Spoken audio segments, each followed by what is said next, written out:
In the 1970s, an organized resistance to the destruction of forests spread throughout India and came to be known as the Chipko movement.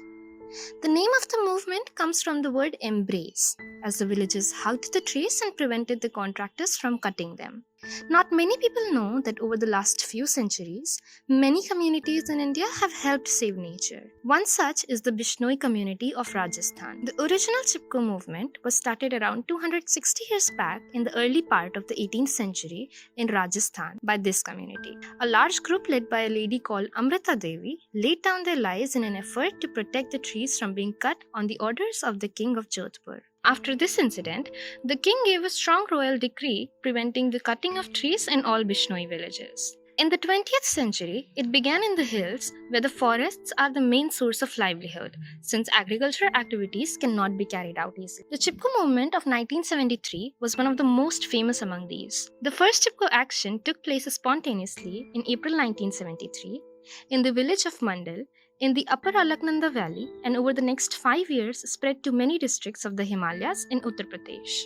It was sparked off by the government's decision to allot a plot of forest in the Alaknanda valley to a sports goods company. This angered the villagers because their similar demand to use wood for making agricultural tools had been earlier denied. With encouragement from a local NGO, non-government organization, the Dasholi Gram Swarajya Sangh, the women of the area, under the leadership of an activist, Chandi Prasad Bhatt, went into the forest and formed a circle around the trees, preventing the men from cutting them down. The success achieved by this protest led to similar protests in other parts of the country. From their origins as a spontaneous protest against logging abuses in Uttar Pradesh and the Himalayas, supporters of the Chipko movement, mainly village women, have successfully banned the cutting of trees in a number of regions and influenced natural resource policy in India. Dhoom Singh Negi, Bachni Devi, and many other village women were the first to save trees by hugging them.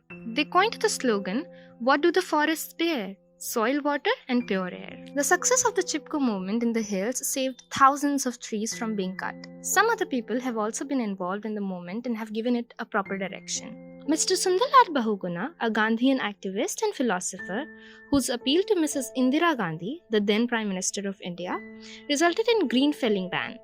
Mr. Bahuguna coined the Chipko slogan, "Ecology is permanent economy." Mr. Chandi Prasad Bhatt is another leader of the Chipko movement. He encouraged the development of local industries based on the conservation and sustainable use of forest wealth for local benefit. Mr. Ghanshyam Raturi, the Chipko poet whose songs echo throughout the Himalayas of Uttar Pradesh, wrote a poem describing the method of embracing the trees to save them from felling. The property of our hills saved them from being looted.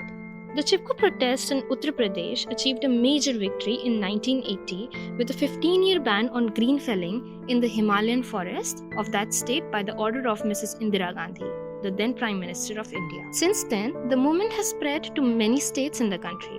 In addition to the 15-year ban in Uttar Pradesh, the movement has stopped cutting of trees in the Western Ghats and the Vindhyas and has generated pressure for a natural resource policy that is more sensitive to people's needs and ecological requirements.